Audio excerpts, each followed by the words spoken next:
ஆராதனை என் துணையாளரே, ஆராதனை என் கூடவே இரு.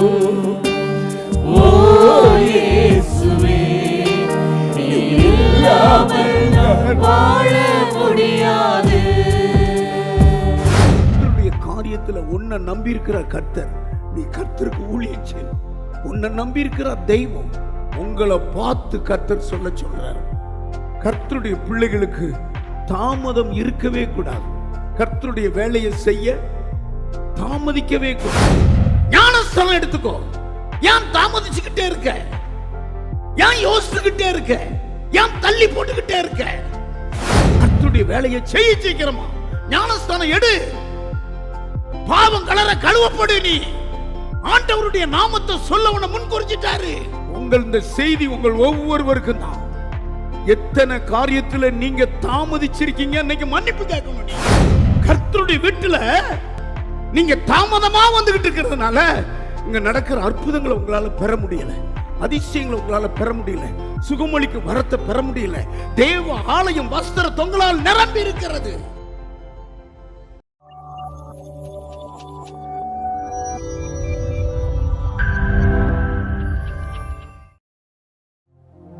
மறப்பேனோ உமது அன்பை, கைகளை உயர்த்தி மறப்பேனோ உமது அன்பை,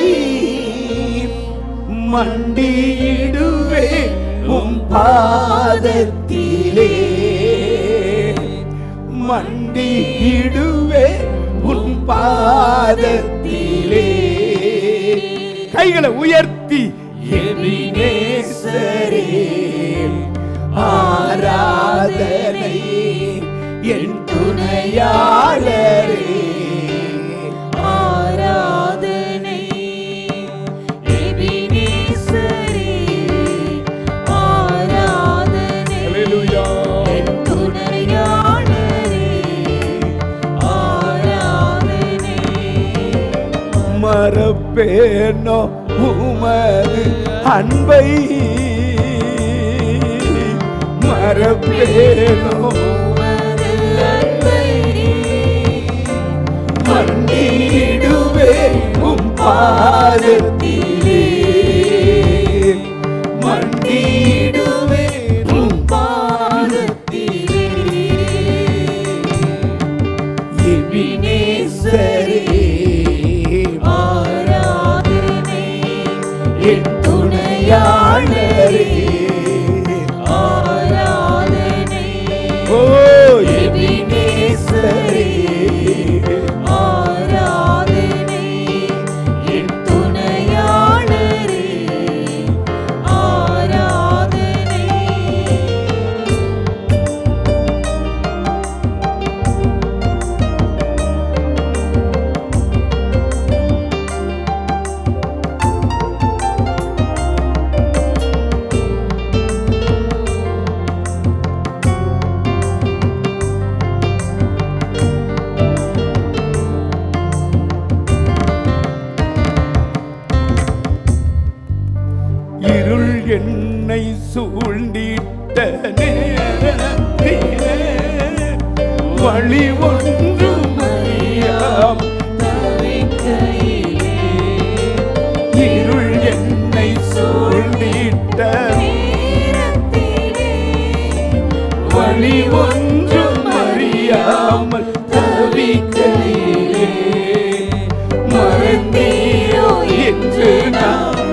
வைத்த உம் கிருபை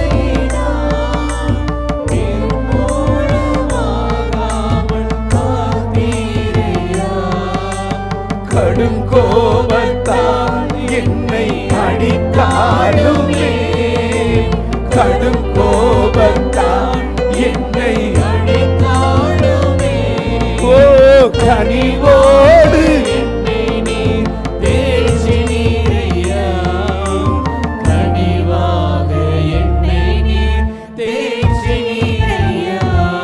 ஓ மறப்பேனோ உமது அன்பை, நான் மறப்பேனோ உமது அன்பை, மண்டியிடுவேனும் பாதத்திலே, மண்டியிடுவேனும் பாதத்திலே. எபினேசரே ஆராதனை, என் துணையாளரே ஆராதனை, எங்கள் எபினேசரே ஆராதனை, என் துணையாளரே ஆராதனை.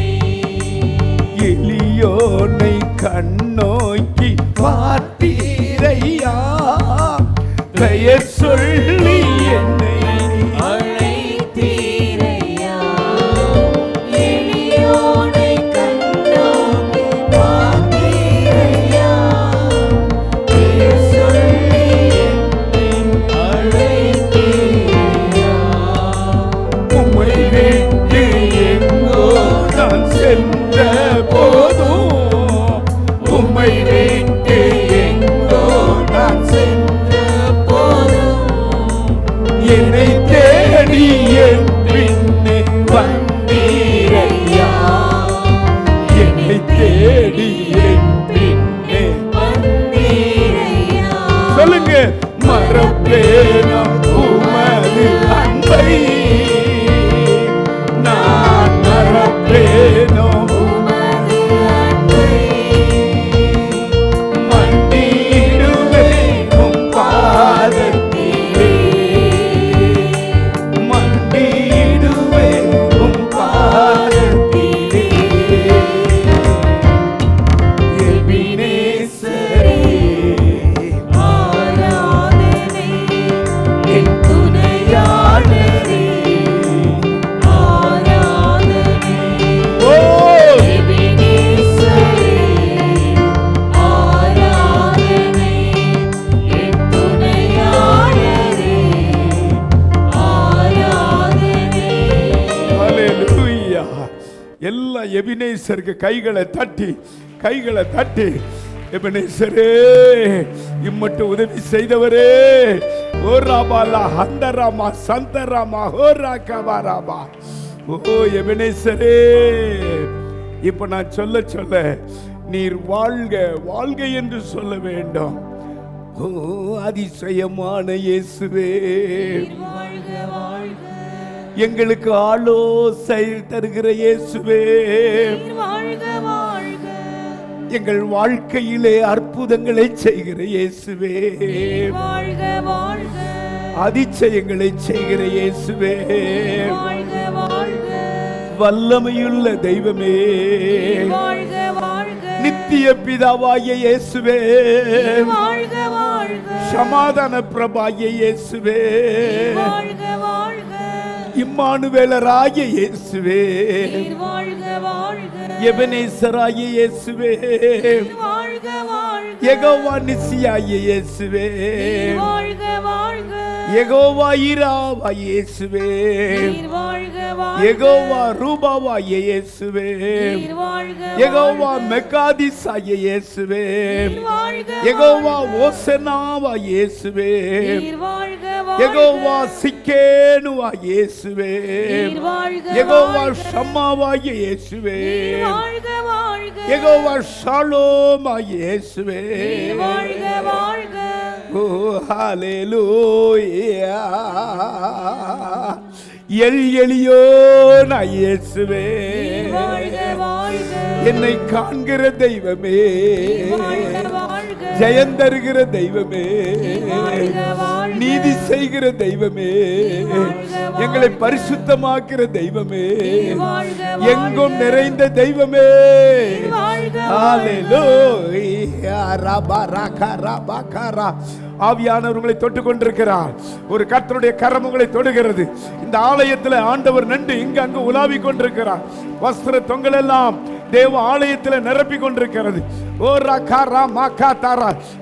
அந்நிய பாஷை பேசுங்க. ரத்தலா கந்தரமா. யாருக்கும் பயப்படாதீங்க. இது அப்பா வீடு, அப்பா வீடு, அப்பா வீடு.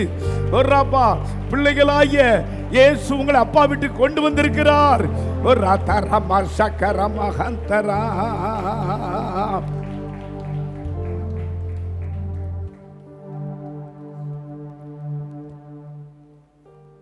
அநேகருக்குள்ள இருக்கிற இருள் விலகி கொண்டிருக்கிறது, பயம் விலகி கொண்டிருக்கிறது, ஒரு சோர்வு நீக்கப்பட்டு கொண்டிருக்கிறது, ஒரு சந்தேகத்தின் ஆவி விலகிறது, ஒரு பயத்தின் ஆவி விலகிறது.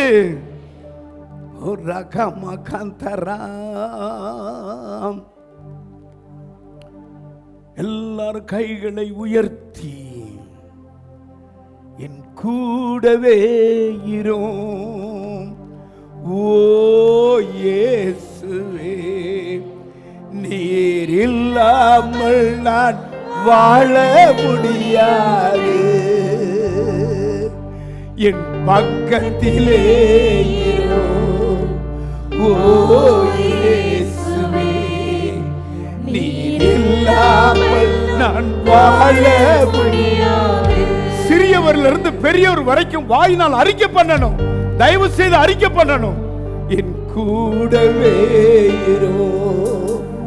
ஓ இயேசுவே, நீர் இல்லாமல் நான் வாழ முடியாது. என் பக்கத்திலே இரும். ஓ இயேசுவே, நீர் இல்லாமல் நான் வாழ முடியாது. இருளான வாழ்க்கையில் வெளிச்சமானீரே, உயிரற்ற வாழ்க்கையில் ஜீவனானீரே. இருளான வாழ்க்கையில் வெளிச்சமானீரே, உயிரற்ற வாழ்க்கையில் ஜீவனானீரே. என் வெளிச்சமும் நீரே, என் ஜீவனும் நீரே, எனக்கு எல்லாமே நீங்கதானப்பா. என் வெளிச்சமும் நீரே, என் ஜீவனும் நீரே, எனக்கு எல்லாமே நீங்கதானப்பா. ரெண்டு கைகளை உயர்த்தி, ரெண்டு கைகளை உயர்த்தி என் கூடவே இரும். ஓ இயேசுவே, நீர் இல்லாமல் நான் வாழ முடியாது. என் பக்கத்திலே இரும். ஓ இயேசுவே, நீர் இல்லாமல் நான் வாழ முடியாது. கண்ணீர் சிந்தும் நேரத்தில் தாயுமானீரே, காயப்பட்ட நேரத்தில் என் தகப்பனானீரே. கண்ணீர் சிந்தும் நேரத்தில் நீ தாயுமானீரே, காயப்பட்ட நேரத்தில் நீ தகப்பனானீரே. என் அம்மாவும் நீரே, என் அப்பாவும் நீரே, எனக்கு எல்லாமே நீங்கதானப்பா. என் அம்மாவும் நீரே, என் அப்பாவும் நீரே, எனக்கு எல்லாமே நீங்கதானப்பா. என் கூடவே இரும். ஓ இயேசுவே, நீர் இல்லாமல் நான் வாழ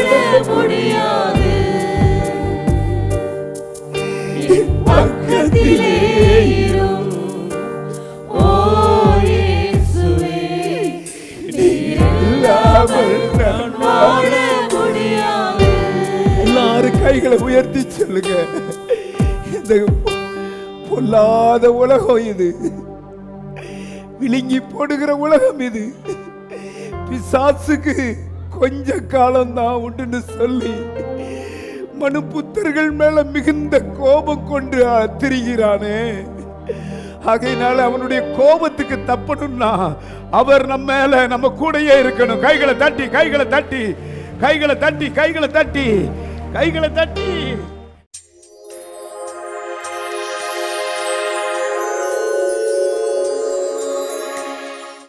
கொடான கொடி சோத்திரம். நேற்று கேரளாவில் இருந்தோம். ஒரு சின்ன வண்டி ஆக்சிடெண்ட்டு. நாங்கள் ஓட்டிகிட்டு வந்த வண்டி பின்னாடி டயர் வெடித்து வண்டி நிற்கலை. பிரேக்கு வச்சும் பிரேக் பிடிச்சும் நிற்கலை. வண்டி பாட்டில் போயிட்டே இருக்குது. நான் போய் பின்னாடி அந்த டயரில் என்னுடைய சேர் எல்லாம் மாட்டி சிக்கி இழுத்துட்டு போயிடுச்சு.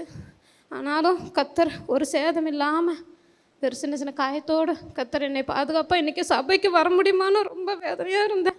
ஆனாலும் என் பலவீனத்தில் எனக்கு பலனை கொடுத்த கத்தர் இந்த சபைக்கு கொண்டு வந்ததுக்காக கத்தருக்கு கொடான கொடி சோத்து. ஆண்டவருக்கு பரிசுத்த நாமத்தை சோத்தரிக்கிறேனுங்க. நேற்று 3 நாள் எனக்கு காய்ச்சல், ஒரே குளிர், எந்திரிக்கவே முடியல. ஆனால் ஹாஸ்பிட்டலுக்கு போனால் எப்படின்னாலும் புல்கோஸ் போட்டுருவாங்கன்னு சொல்லி நானும் ஜபம் பண்ணிட்டு இருந்தேன். நேற்று ஐயாவு 40 நாள் கூட்டத்துக்கு ஒழிக்கார் எல்லாம் வந்தாங்க. எங்கள் அண்ணன் மகன் இறந்தது ஐயா சாமிக்காக. ஆண்டவர்கிட்ட ஐயா நல்லா ஜபம் பண்ணி இங்கே யாருக்கு என்ன இருந்தாலும் அந்த வியாதி இப்போவே ஓடணும்னு சொன்னாங்க.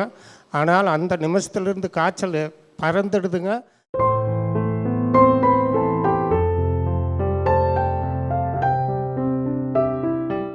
நீ எழுந்து கர்த்தருடைய நாமத்தை தொழுது கொண்டு ஞானஸ்நானம் பெற்று உன் பாவங்கள் போக கழுவப்படு என்றான்.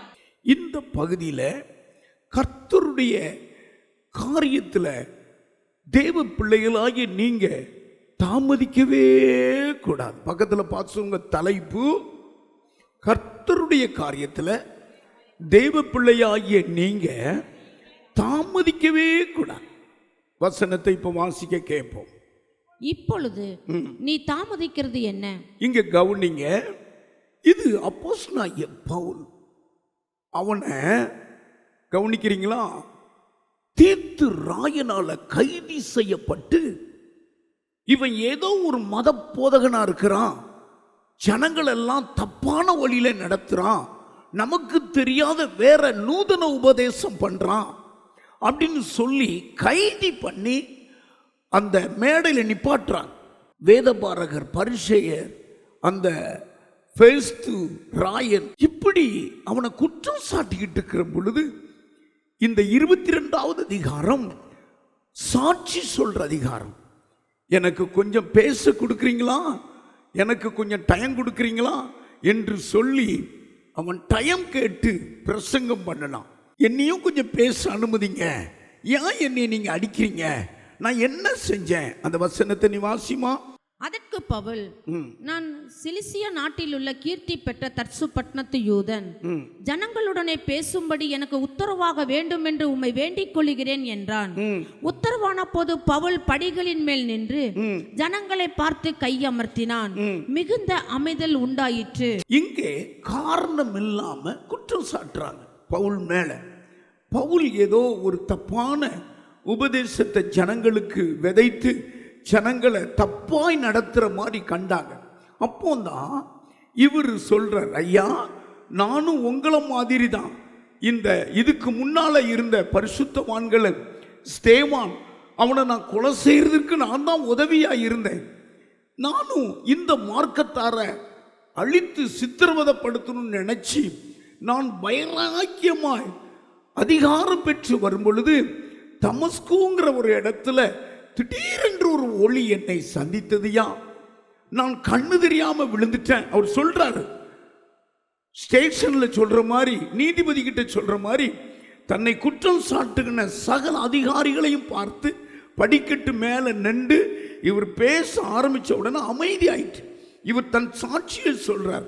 இப்படி இருக்கிற பொழுது நான் கண்ணு தெரியாம ஆயிட்டு, அந்த ஒளி என் கண்ணை பிடிங்கிட்டு, அப்போ நான் கையிலாக கொடுத்து அப்படியே தடவிக்கிட்டு இருக்கிற பொழுது அனனியான்னு ஒரு மனுஷன் என்கிட்ட வரவும் என் மேல தலையில கை வச்சு ஜெபம் பண்ணவும் மீன் செதில் போல என் கண்ணில இருந்து விழுந்துட்டு அப்படின்னு சொல்லி இப்போ இந்த அனனியாவை பத்தி தான் அவர் சொல்றார். இந்த அனனியாங்கிறவர் என்ன பண்ணாரு, பவுலே ஒன்னு ஆண்டவர் அவருக்குன்னு தெரிஞ்சுக்கிட்டாரு. ஆமா, நீ நியாயத்தை பிரசங்கம் பண்ண ஒன்னு அவருக்குன்னு தெரிஞ்சிட்டாரு, உன்னை முன்குறிச்சிட்டாரு. நீ ஏன் இப்போ நான் உனக்கு ஜெபம் பண்ணும்போது கண்ணு தெரிஞ்சிருச்சு, என்னை விட ஒரு பெரிய ஊழியம் உனக்கு கொடுக்க போறார். நீ ஞானஸ்தானம் பெறதற்கு ஏன் தாமதிச்சுக்கிட்டு இருக்கிற? கையை உயர்த்தி ஒரு இல்லையா சொல்லுங்க. அடுத்த கட்டம் ஞானஸ்தான கட்டம். நான் தாமதிச்சுக்கிட்டு இருக்கேன். என்னடா நம்ம வாழ்க்கையில் ஒரு புதுமை நடக்குது, கண்ணு தெரியாத இருந்தோம். இந்த அனனியாங்கிற ஒரு சீசன் வந்தாரு. இப்போ அனனியா தான் சொல்றாரு, இப்பொழுது நீ தாமதிக்கிறது என்ன? அனனியா சொல்றாரு, பாரு உனக்கு கண் வெளிச்சம் கிடைச்சிட்டுல, கர்த்தர் உன்னை முன்குறித்திட்டார். அதுக்கு ஒரு வருஷம் முந்தி வாசிமா. நீ கண்டவைகளையும் கேட்டவைகளையும் குறித்து, நீ கண்டவைகளையும் கேட்டவைகளையும் குறித்து சகல மனுஷருக்கு முன்பாக அவருக்கு சாட்சியாய் இருப்பாய். இப்பொழுது நீ தாமதிக்கிறது என்ன? இப்பொழுது நீ தாமதிக்க என்னப்பா? நீ எழுந்து கர்த்தர் கவனிங்க, கர்த்தர் உனக்கு பார்வை கொடுத்துட்டாரு, கர்த்தர் உன்னை தெரிஞ்சிட்டாரு, கர்த்தர் உன்னை முன்குறிச்சிட்டாரு. இனி உன் ஊழியம் கர்த்தருக்காக நீ வாழ போற. நானே உன்னை குறித்து பயந்துகிட்டு இருந்தேன். கர்த்தர் என்கிட்ட சொல்லும் பொழுது, இப்படி தமஸ்கு பட்டணத்தில் ஒருவன் நேர் தேர்வுல கண்ணு தெரியாம இருக்கிறான், நீ போய் ஜெபம் பண்ணு சொன்னா நான் உன்னை குறித்து பயந்தேன். ஐயோ நான் போக மாட்டேன். அப்போஸ்தலர் எழுதின புஸ்தகம் 9வது அதிகாரம் 13வது வசனத்தை வாசிக்க கேட்போம். அதற்கு அனனியா, ஆண்டவரே, இந்த மனுஷன் எருசலேமில் உள்ள உம்முடைய பரிசுத்தவான்களுக்கு, இந்த மனுஷன் எருசலேமில் உள்ள உம்முடைய பரிசுத்தவான்களுக்கு எத்தனையோ பொல்லாங்குகளை செய்தான் என்று அவனை குறித்து அநேகரால் கேள்விப்பட்டிருக்கிறேன். நான் போக மாட்டேன்னு சொன்னப்பா. உன் பேரை சொன்ன நான் பயந்தேன். ஏன்னா நீ பரிசுத்தவான்களை துன்பப்படுத்தினவன். இப்போ ஆண்டவர் என்கிட்ட பேசுற, நீ போ, அவனுக்கு போய் ஜெபம் பண்ணு, அவனுக்கு கண்ணு தெரியும்னாரு. அதே போல நான் வந்தேன். நான் இப்படின்னு ஜெபம் பண்ணும்போது உனக்கு கண்ணு தெரிஞ்சிட்டப்பா. கர்த்தர் உன்னை முன்குறிச்சிட்டாரு, கர்த்தருடைய ஊழியக்காரனா உன்னை ஆக்கிட்டாரு, சவுலாயிருந்த உன்னை பவுலாக்கிட்டாரு. இப்போ நீ தாமதிக்கிறது என்ன? இவ்வளவு அற்புதம் நடந்ததுக்கு பிறகு நீ தாமதிக்காத, நீ கர்த்தருடைய வேலையை செய். ஃபர்ஸ்ட் நீ ஞானஸ்தானம் எடு. ஏன் தாமதிக்கிற? இன்னைக்கு நான் உங்களை பார்த்து சொல்றேன், ஞானஸ்தானம் எடுக்க தாமதிக்க கூடாது. கையை உயர்த்தி அல்லேலூயா, அல்லேலூயா. அனனியா கேட்கிறார், இவ்வளவு அற்புதம் பெற்றுட்டல்ல, அடுத்தவெல்லாம் நீ நடக்க முடியல, 3 நாளா இருட்டு அறையில் இருந்தல்ல. அடுத்து உனக்கு சொல்றேன், முதல் கட்ட காரியம், முதல் படி ஞானஸ்தானம் எடுத்துக்கோ. ஏன் தாமதிச்சுக்கிட்டே இருக்க? ஏன் யோசிச்சுக்கிட்டே இருக்க? ஏன் தள்ளி போட்டுக்கிட்டே இருக்க? உங்களை பார்த்து கர்த்தர் சொல்றார், கர்த்தருடைய பிள்ளைகளுக்கு தாமதம் இருக்கவே கூடாது. கர்த்தருடைய வேலையை செய்ய தாமதிக்கவே கூடாது. உங்களுக்கு தெரியுமா, உலகத்தில் முதல் விக்கிரகம் வந்தது தாமதத்தினால வந்தது. ஆரோன் சொல்லுகிறார், அந்த மலைக்கு போன மோசைக்கு என்னமோ ஆயிட்டு, அவர் இனி வரமாட்டாரு. உங்களுடைய காதணிகள் எல்லாம் கலட்டுங்க. யாத்திராகமம் எழுதின புஸ்தகம் 32வது அதிகாரம் 1 வசனத்தை வாசிங்க. மோசே மலையிலிருந்து இறங்கி வர தாமதிக்கிறதை ஜனங்கள் கண்டபோது, மோசே மலையிலிருந்து இறங்கி வர தாமதித்ததை ஜனங்கள் கண்டபோது அவர்கள் ஆரோனிடத்தில் கூட்டங்கூடி அவனை நோக்கி எகிப்து தேசத்திலிருந்து எங்களை அழைத்து கொண்டு வந்த அந்த மோசேக்கு என்ன சம்பவித்ததோ அறியோம். இங்க கவனிங்க, என்னமோ சம்பவிச்சிட்டு போனவர் செத்து போயிட்டாரு.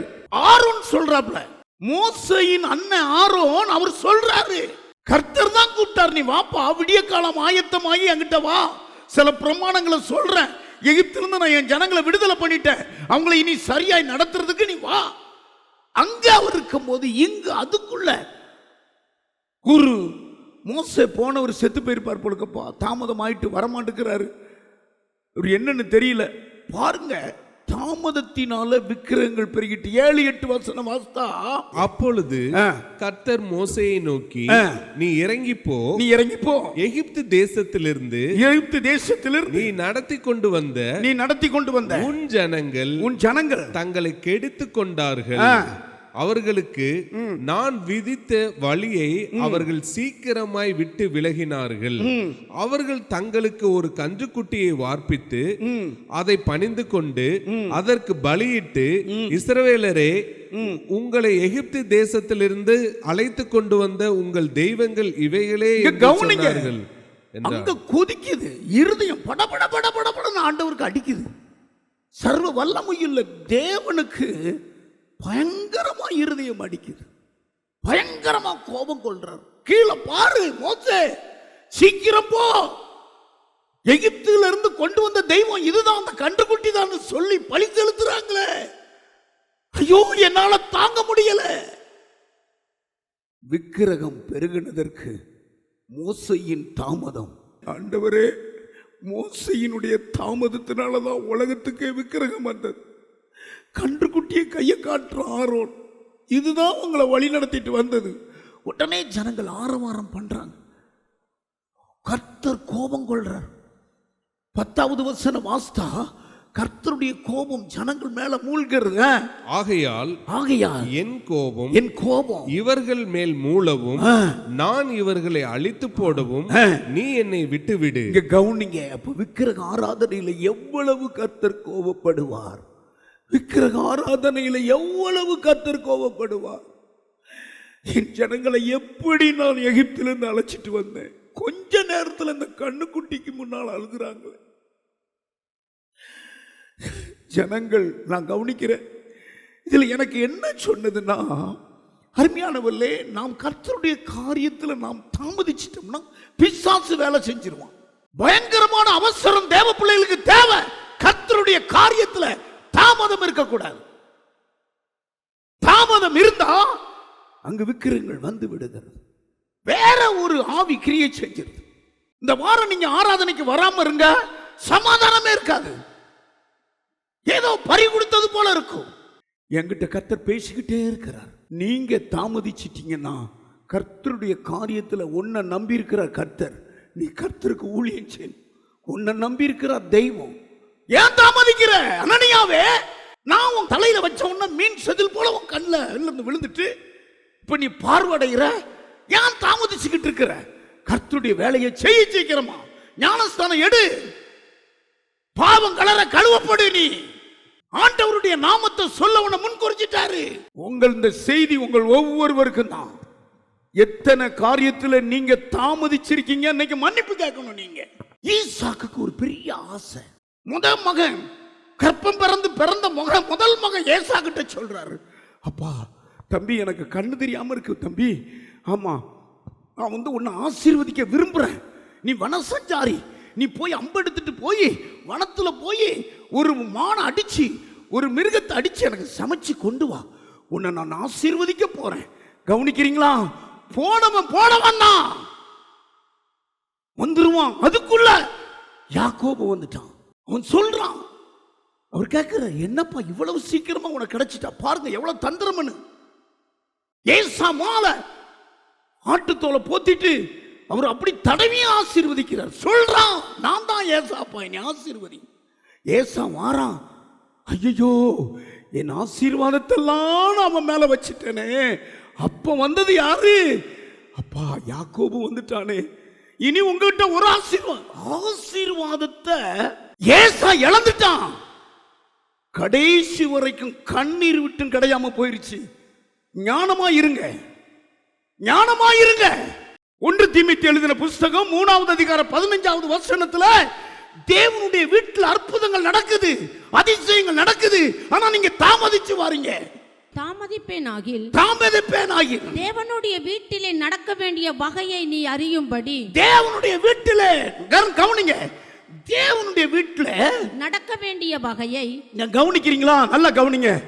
நீங்க எதிர்பார்த்திருக்கிற அற்புதங்கள், அதிசயங்கள், மாற்றங்கள், மறுரூபங்கள் எல்லாம் தேவ சபையில நடக்குது. சபை ஏதோ ஒரு மனுஷனுக்கு உரியது அல்ல. மறைவா ஆண்டவருங்க நின்று பிரசங்கம் பண்ணிக்கிட்டு இருக்கிறார். இது அவருடைய வேலை. கர்த்தருடைய வீட்டுல நீங்க தாமதமா வந்துகிட்டு இருக்கிறதுனால இங்க நடக்கிற அற்புதங்களை உங்களால பெற முடியல, அதிசயங்களை உங்களால பெற முடியல, சுகமளிக்கும் வரத்தை பெற முடியல. தேவ ஆலயம் வஸ்திர தொங்கலால் நிரம்பி இருக்கிறது. ஏன்னா தானே நான் வரீங்க, அடுத்தவன் ஆசீர்வாதத்தை வாங்கிட்டு போயிடறான், அடுத்தவங்க அற்புதத்தை பெற்று போறாங்க. தாமதம் வாழ்க்கையில நீ உன்னையும் பெற்றுக்கொள்ள முடியாது. கர்த்தருடைய காரியத்தில் மட்டும் தள்ளி போடக்கூடாது. பக்கத்தில் பார்த்து சொல்லுங்க, சொல்லுங்க, நீங்க கர்த்தருடைய காரியத்தில் அவசரமா இருக்கணும். அசால்ட் இருக்கக்கூடாது. சொல்லுங்க, அசால்ட் இருக்கக்கூடாது, ஏனதானன் இருக்கக்கூடாது, விழிப்பா இருக்கணும். நீங்க அப்படி இருந்து இல்லைன்னா வேற சக்தி வந்துடும். முதல் விக்கிரகம் வந்ததுக்கு காரணம் மோசையின் தாமதம். படபடபடன்னு இறங்கி வராட்டாலும் உருண்டாவது வந்திருக்க வேண்டியதானே. ஆனால் நீங்க தாமதிக்க கூடாது. ஃபர்ஸ்ட் சொல்றேன், தேவனுடைய ஆலயத்துக்கு வருகிறதற்கு தாமதமே இருக்கக்கூடாது. சீக்கிரமாய் புறப்பட்டு வரணும். கவனிக்கிறீங்களா?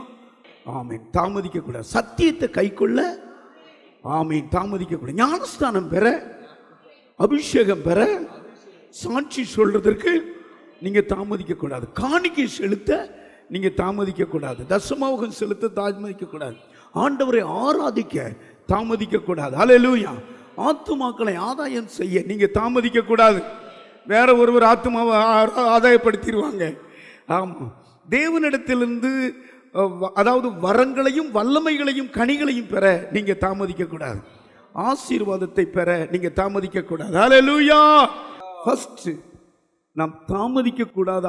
அவசரமாய் நீங்களும் உங்க பிள்ளைகளும் செய்ய வேண்டியது ஞானஸ்தானம். படிங்க அப்போஸ்தலர் 22:16. இப்பொழுது நீ தாமதிக்கிறது என்ன? இப்பொழுது நீ தாமதிக்கிறது என்ன? நீ எழுந்து கர்த்தருடைய நாமத்தை தொழுது கொண்டு, நீ தாமத்தை தொழுது கொண்டு ஞானஸ்நானம் பெற்று உன் பாவங்கள் போக கழுவப்படு என்றார். அப்போ ஞானஸ்தானம் எடுக்க தாமதிக்கவே கூடாது. ஞானஸ்தானம் கவனிங்க, இது ஒரு மனுஷனுடைய காரியம் அல்ல. தேவன் இயேசு கிறிஸ்து சீசர்களாகி எங்களுக்கு போட்ட கட்டளை. கையை உயர்த்தி அல்லேலூயா. ஆமா, நீங்கள் உலகம் எங்கும் போய் சகல ஜாதியும் சீசராக்கி பிதா குமாரன் பரிசுத்த ஆவி நாமத்தினால ஞானஸ்தானம் கொடுங்க. எங்களுக்கு போட்ட கட்டளை இது. இயேசுவின் கட்டளையை கட்டாயமாய் கை கொள்ளணும். கையை உயர்த்தி. கட்டளை போட்டவர் அவரே வந்தார் யோவான் ஸ்தானங்கிட்ட. அவர் அப்படி என்னங்க நீங்க தேவனாய் இருக்க உங்க பாதரட்சியை கூட நான் தொடர்றதுக்கு பாத்திரம் இல்ல என்கிட்ட அவர் சொல்றாரு, தேவ நீதியா இருக்குது, இப்பொழுது இடம் கொடு. உடனே அவர் ஞானஸ்தானம் இயேசு கிறிஸ்து யோவான் ஸ்தானன் கிட்ட எடுக்கும் பொழுது கவனிங்க, 3 அடையாளம். வானம் திறக்குது, பரிசுத்த ஆவியானவர் புறாவை போல இறங்குறார், ஒரு சத்தம் தொனிக்குது, சொல்லுங்க இவர் என் நேசர், இவர்மே. கையை தட்டுங்க, ஜோரா கை தட்டுங்க. அப்போ இவ்வளவு வானம் திறந்து பரிசுத்த ஆவியானவர் வழி நடத்துற ஆவியானவங்க சிரசு மேல இருந்தா இதுக்கு ஏன் தள்ளி போடுறீங்க? ஞானஸ்தானத்தை ஏன் தள்ளி போடுறீங்க? ஞானஸ்தானம் உங்க பேரை ஆதார் கார்டில் இருக்கிற மாதிரி ஜீவ புத்தகத்தில் கர்த்தர் எழுதுற நாள் அது. ஆமென் சொல்லுங்க. அல்லேலூயா. சகல பிரமாணமும் இந்த ஞானஸ்தானத்துக்கு பிறதான் பவுல் கையில் அநேக அற்புதங்களை செஞ்சார். வஸ்திரத்தை வியாதிஸ்தர்கள் மேல போடுறாங்க, அப்படி நடக்குது. ஆமா, பவுலுடைய பிரசங்கத்தை கேட்டு கவனிக்கிறீங்களா? விக்கிரகங்கள் மாலைகள் பல ஆயிரங்களுக்கு லட்சங்களுக்கு போட்டதை கொண்டு வந்து பாதத்தில் தீ வச்சாங்க. கையை உயர்த்தி. அப்போஸ்தலர் 19வது அதிகாரத்தை நீங்க வாசித்தா சுட்டெரிச்சாங்கன்னு இருக்கு.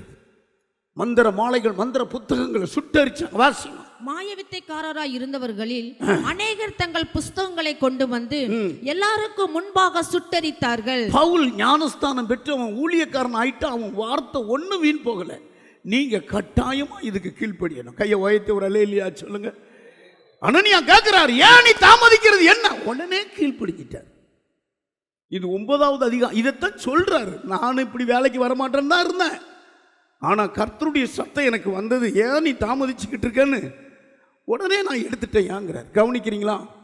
வேத புஸ்தகத்தில் பிலிப் என்கிற ஒரு தேவ மனுஷன் சீமோன் என்கிற ஒரு மந்திரவாதிக்கு ஞானஸ்தானம் கொடுத்தார். சமாரியா பட்டணத்தை அந்த மந்திரவாதி தன் காலுக்குள்ள வச்சிருந்தாங்கங்க. எல்லாரும் அவங்கள மேல வந்து அப்படி அவனை புகழ்ந்தாங்க. இவன் மந்திர சக்தி பெருசு பெருசு பெருசு. யாருக்கும் அடங்காத மந்திரவாதி சீமோன். பிலிப்பு போய் ஜெபம் பண்ண உடனே மந்திர சக்தி உலகிட்டு. பிலிப்பு கையை பிடிச்சி இப்போ கேட்கிறாரு, மாயவித்தக்காரனாகிய சீமோன் கேட்கிறாரு, எனக்கு நீங்க ஞானஸ்தானம் கொடுங்கிறார். 8வது அதிகாரம் அப்போஸ்தலர் 8.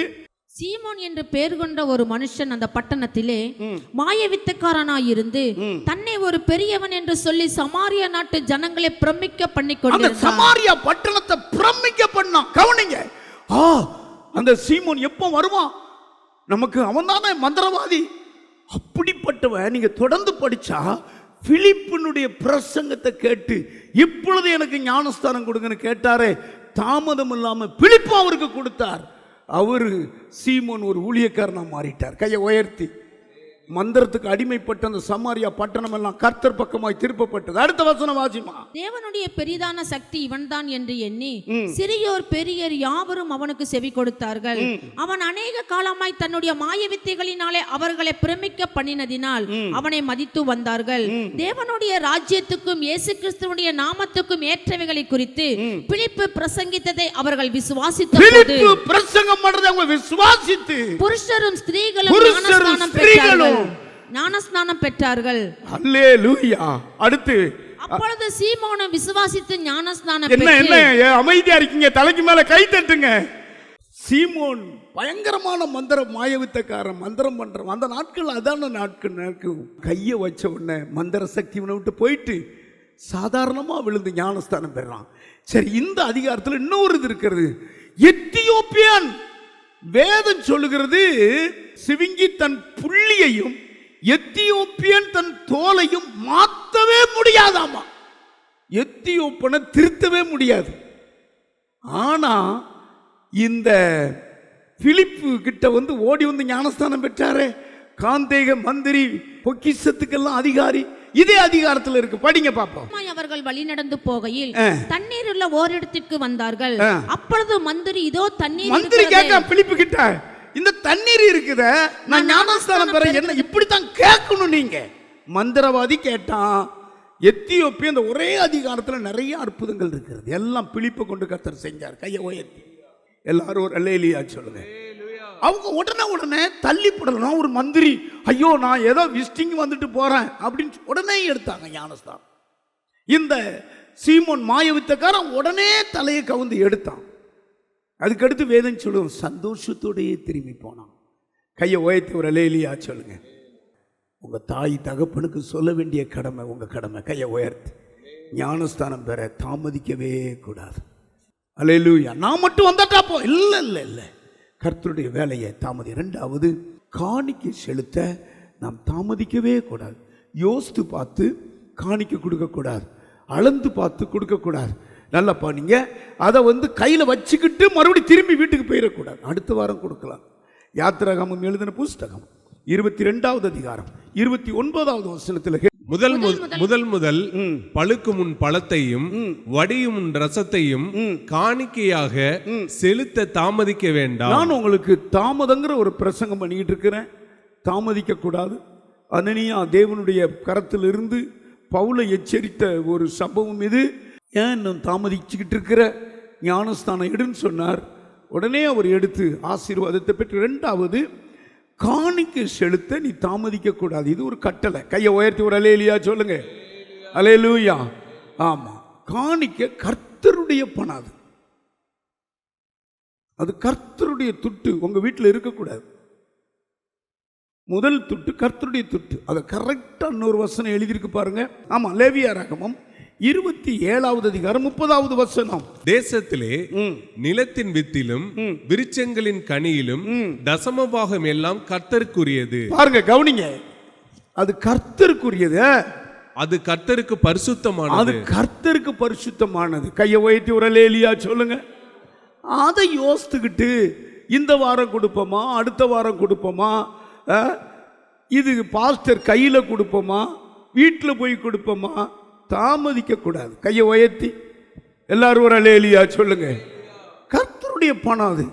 கர்த்தர் உங்களுக்கு நல்ல ஜீவன் தந்திருக்கு. அந்த முதல் பணம் கர்த்தருடைய பணம். அதை காணிக்கை செலுத்துறதுக்கு, தசமம் செலுத்துறதுக்கு யோசிக்கக்கூடாது, தாமதிக்கக்கூடாது. இது கர்த்தர் உங்களை உற்று கவனிக்கிறார். வானத்தின் பலகணிகளை திறந்து, ஆமாம், மனிதனை நீங்க வஞ்சிக்கலாமா, மனிதனை என்னை வஞ்சித்தான்னு சொல்லி மல்கியால எச்சரிக்கிறார். ஆசீர்வாதத்தை பெற நீங்க தாமதிக்க கூடாது. ஆதியாகமம் புஸ்தகம் 27:30. ஈசாக்கு யாக்கோப்பை ஆசீர்வதித்து முடித்த போது யாக்கோப்பு தன் தகப்பனாகிய ஈசாக்கின் சமூகத்தை விட்டு புறப்பட்ட உடனே அவன் சகோதரனாகிய ஏசா வேட்டையாடி வந்து சேர்ந்தான். கவனிங்க, ரொம்ப ஆசை வைத்தாரு ஈசாக்கு. அதாவது ஏசாவை ஆசீர்வதிக்கத்தான். 4வது வசனம் வாஸ்தா, நான் என் கண்கள் இருட்டாயிட்டு, நான் கொஞ்ச நாள்ல மறிக்க போற மகனை, என் இருதயத்தில் உள்ள எல்லா ஆசீர்வாதத்தையும் மூத்த மகனாகி உன் மேல கொடுக்க போறேன். நீ போய் எனக்கு சமைத்து கொண்டு வா, ருசியா கொண்டுட்டு வா, நான் உன்னை ஆசீர்வதிக்க போறேன். கவனிங்க, வயசானவங்களுக்கெல்லாம் ருசியா சமைச்சு கொடுக்கும். மாமா, மாமியார், மருமகா, ஆமா, எழுதியிருக்கு. அப்படி நானும் அப்படி சொல்றேன், பைபிளில் எழுதியிருக்கு. 4வது வசனம் படிங்க. அதை எனக்கு பிரியமா இருக்கிற ருசியுள்ள பதார்த்தங்களாக சமைத்து நான் புசிக்கவும், நான் மரணமடைய முன்னே என் ஆத்துமா உன்னை ஆசீர்வதிக்கவும் என்னிடத்தில் கொண்டு வா என்றார். கொண்டு வான்னு கட்டளை இட்டது யாருக்கிட்ட? ஏசா கிட்ட தான் கேட்டார். அவர் உண்மையா ஓடினார்.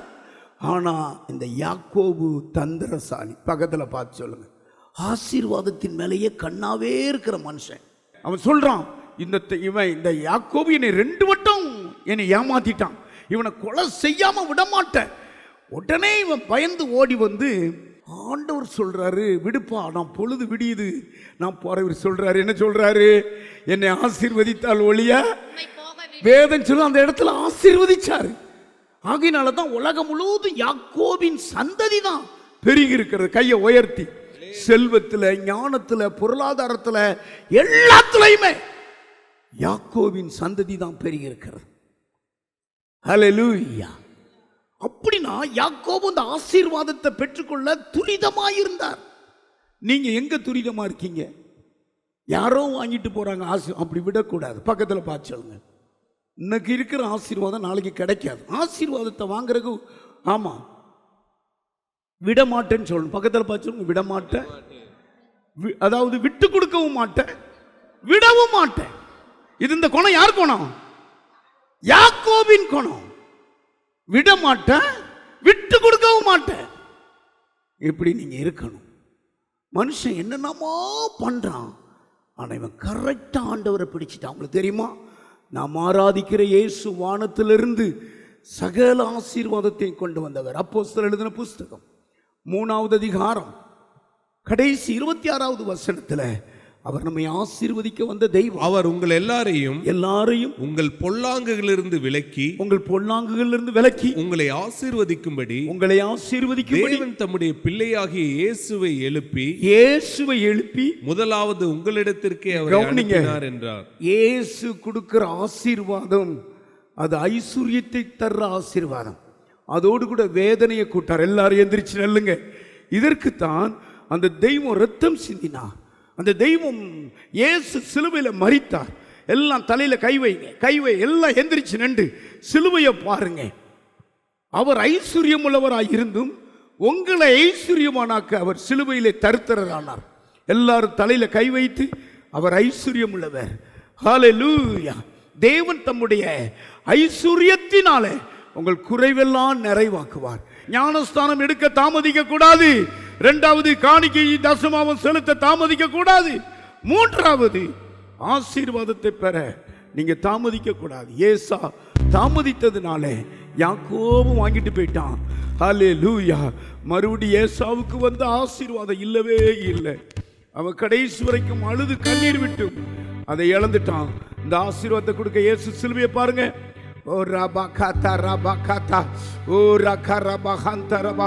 சிலுவையை பாருங்க. அவர் ஐஸ்வர்ய சம்பரர். சகல பரிபூர்ணமும் இயேசுகிட்ட இருக்கிறது.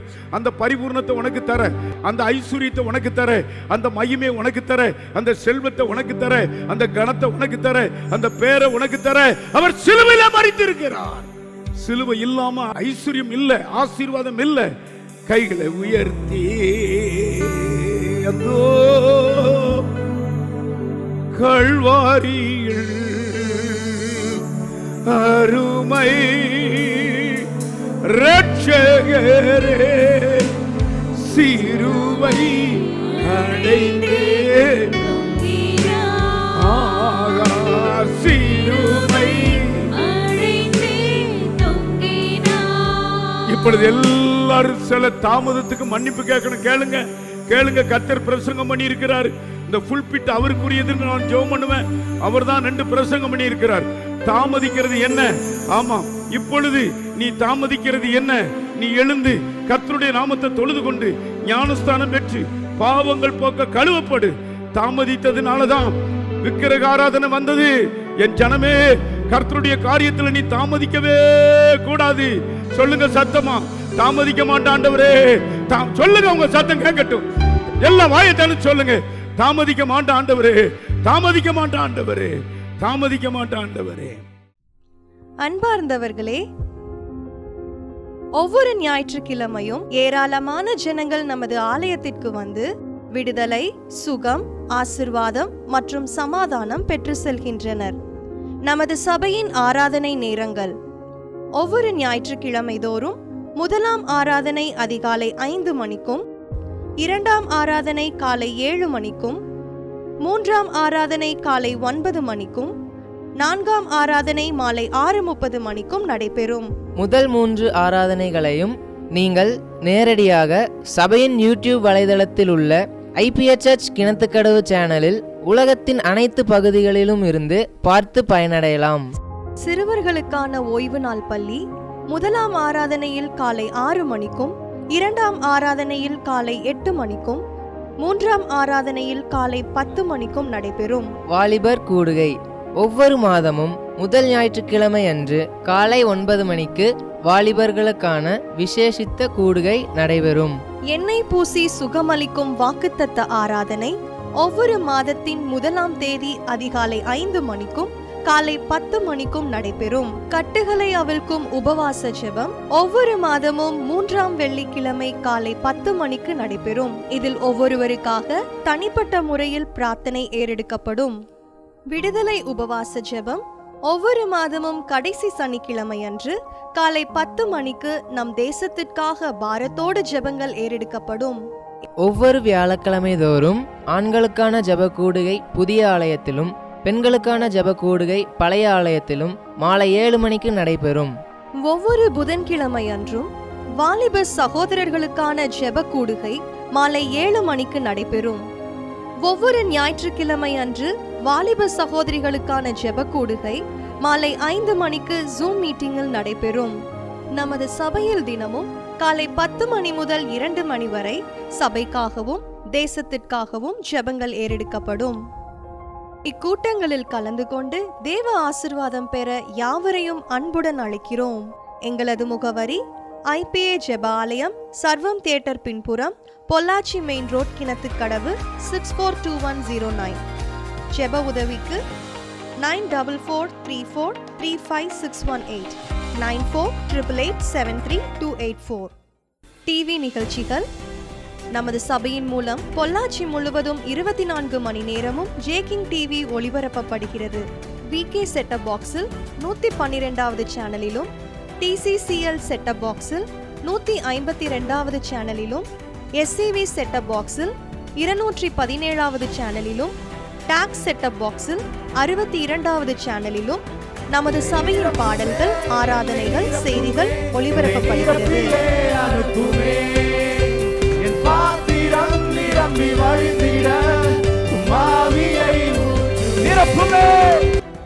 தமிழ்நாடு முழுவதும் பைபிள் டிவியில் தினமும் மாலை 6:30 மணிக்கும், பெனியல் டிவியில் தினமும் காலை 7:30 மணிக்கும் நமது சபையின் நிகழ்ச்சிகள் ஒளிபரப்பப்படுகிறது. இந்த டிவி ஊழியங்களின் மூலம் ஆயிரக்கணக்கான ஜனங்கள் ஆசிர்வதிக்கப்பட ஜெபித்துக் கொள்ளுங்கள்.